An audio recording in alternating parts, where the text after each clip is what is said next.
আমাদের মধ্যে একটা ভুল বোঝাবুঝি আছে, আমরা অনেক সময় মনে করি যে না, স্ত্রীদের হয়তো আগে সালাম দিতে হবে, স্বামীরা সালাম দিবে না, এরকম একটা টেন্ডেন্সি থাকে। এটা ভুল।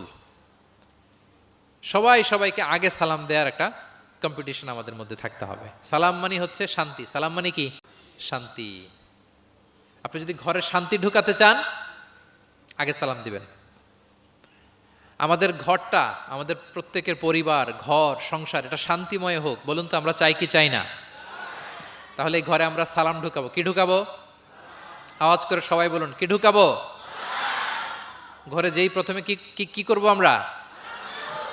ঘরে যেই আমরা সালাম দিয়ে ফেলবো, আসসালামু আলাইকুম, দেখবেন যে কোনো ঝগড়া নাই, কোনো অশান্তি নাই। অনেকে বলে যে হুজুর ঘরের ভেতরে শুধু অশান্তি, অনেক অশান্তি, অনেক ঝগড়া।